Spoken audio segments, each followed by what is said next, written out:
Everyone, we are going to be doing a watercolor resist where you're going to pick a simple object in the style of Georgia O'Keeffe, and I'm going to choose to do a variation of like a skull and flowers and make it kind of pretty and spooky at the same time. So what I'm going to be doing is going to be drawing a skull and then putting some flowers on there. I'm using different kinds of pictures as inspiration because there's not one picture I would like to go off of, and you should not pick one picture to go off as well.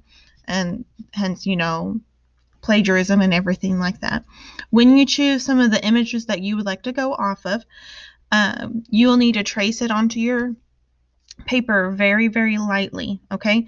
Because all the pencil lines will need to be erased and they're going to be left white of the paper. So what you can't erase will be seen at the end, and watercolor is transparent, so it won't cover up, even the watercolor won't cover up the pencil lines, okay?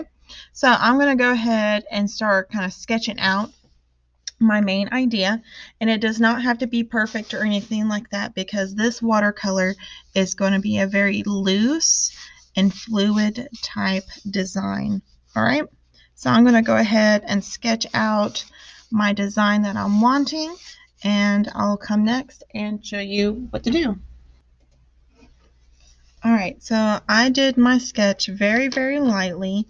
I even probably want to go in and lighten up some of the areas that I drew a little too dark. It will never hurt to go in and try to clean up your drawing before you start this next process. Okay, so if you are a virtual learner, you need to do this with a white Crayola crayon, or you can go get some Elmer's rubber cement glue. It works better with the rubber cement glue. If not, the white Crayola crayon will work just fine, okay? So what I'm going to do, I am going to use this rubber cement glue and kind of drizzle the glue over the areas where I drew, okay? It's okay if this glue is not, perfectly straight or clean or anything like that. You kind of want it a little bit messy, but a controlled messy. What I mean by a controlled messy is that your messy lines are consistent, and sometimes with consistent messy lines makes the whole thing work versus something that looks, sloppy or poorly done. Now with this full bottle, it can get a little too messy, and I want to be able to control it just a little bit better, so I can try to scrape off the tip right here and just use this. And for my smaller areas, I'm just going to use a tip of a stick or a pencil to try to get some of the little areas like that. So I'm going to dip in there, and I'm going to start off right here. And once you get it started, you can kind of trail the glue pretty, easily.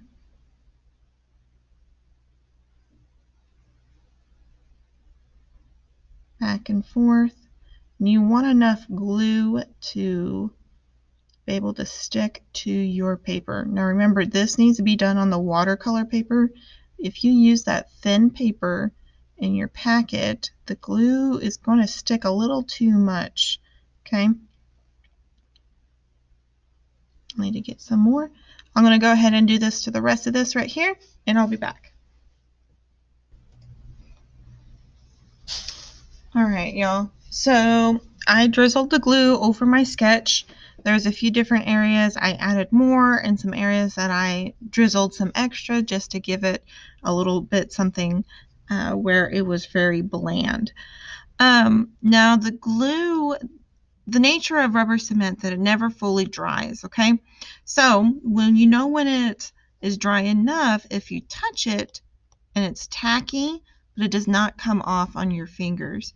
Now, some of the areas that are really thick in glue and it comes off, you want to wait until it's all dry, okay? Try not to have big old globs on your paper when you do this because it will take forever to dry. But once you do, you can start moving around the glue a little bit or taking the glue off entirely. The best thing about rubber cement is that you can rub it away or push it away with your fingertips. So for an example, you can take this and kind of rub it. If the sections were a little too thick, you can kind of push it back together on the tips right here. Don't rub it all away just yet. And even on the insides. If you can't really get the insides all too well, I recommend taking like an eraser and using that as a method instead of your fingertip. And as you do this, if there's any extra pencil lines showing, erase them. Because if you don't erase them now, they're going to, show up when you start painting, okay?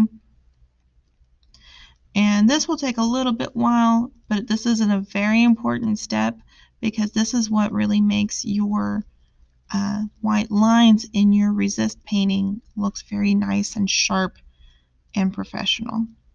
I'm going to go ahead and finish pushing the glue around and getting off in the areas that I don't want it to be. And I will be back.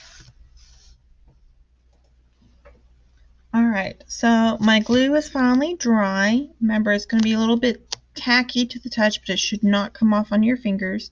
And I used my finger and the end of an eraser to push away any extra glue in the areas that I don't want it.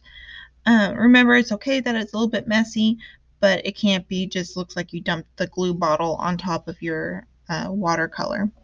Okay, so next thing you're going to do is start watercoloring, okay? Main things you want to try to do is make sure that you have a bright colors. And with those bright colors, you have a variation of the same color within those sections, okay? Like, for example, I'm doing a sunflower right there. So the leaves of the sunflower are yellow, but don't just use one shade of yellow. Use different shades with that. Use oranges and reds. Use the warm and cool tones of that same color to make it bright and fluorescent looking. Remember, once you mix up the colors that you need, that you're going to be adding water to the pigments. Don't paint directly from the pure pigment cups right here, or it's going to end up looking kind of gunky and too thick. You want to add watercolor with layers because watercolor is translucent, and hence the name for watercolor. That's the reason why. Now, once I have my paint on here, my brush is really loaded with water. You always kind of want to dab it onto the napkin to get some of that water off before you start painting. Now, don't start painting until your glue is completely dry, or you're not going to have a fun time. The glue is going to get trapped in your bristles, and then it's going to ruin your brush, and that makes you angry, and I'm going to be disappointed, and then we're all going to have a bad time. So make sure your glue is dry, please. I'm going to go ahead and start off with a light layer first. Remember, if you add too much water onto your paper and it starts pooling and making your paper buckle way too much, what you can do, get a really dry brush and then use the bristles as like a sponge to soak up the excess water. Don't let the water pool onto your paper. It makes it look sloppy and it doesn't dry, flat. Take your time with this. Don't rush it or anything like that.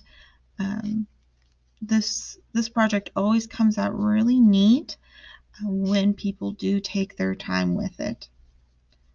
I'm going to do a little bit more and then I'll come back to you. Alright, so I put the first layer on my sunflower. I used oranges and browns and yellows for my petals, and for the inside I used browns and purples. I'm going to let that dry and probably do a second coat just to make the colors pop, and so that it'll be bright and pretty and attention grabbing from the picture.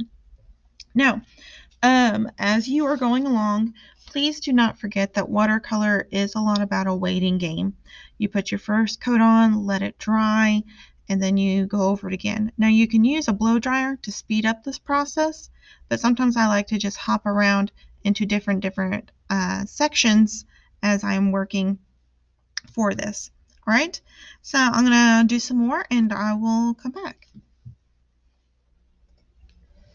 You know that saying, when you're having a good time, you lose track of time? Well, that's what happened with me. I kind of forgot that I was recording a video because I got lost in my painting.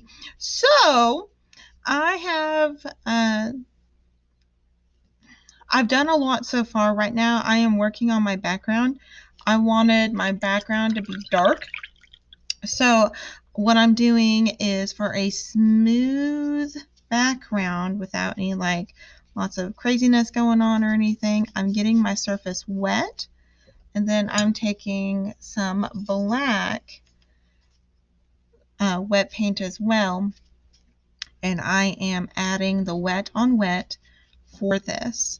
Now with the wet on wet, you gotta try to make it even while it's all wet at the same time, for it to have this nice smooth finish to it. Okay.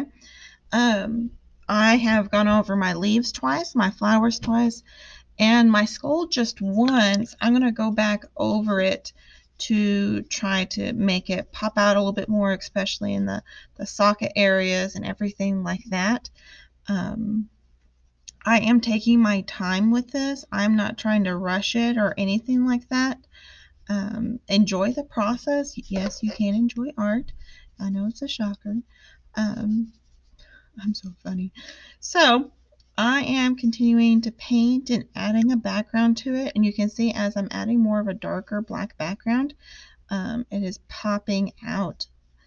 And it's looking pretty cool, if you don't say so myself. All right, so I'm going to keep going and I'll come back to you guys. The next step you want to do is wait for your watercolor to be fully dry before you rub off the glue. How you rub off the glue is just take the pads of your finger and just go back and forth until it starts balling up. Now it looks kind of gross, but the pure white paper underneath will come off. So go ahead and rub off all the glue from your artwork and you'll be done. And I'll be right back. After all your glue is gone, you're going to take a fine tip Sharpie and you are slowly just going to outline all your white areas.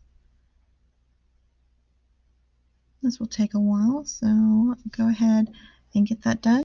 I went ahead and finished the dark outlines with the small Sharpie over the watercolor, and I am done. You can see that the lines are nice, clean, and neat. The white from the resist of the watercolor glue really stands out from the colors that I've used.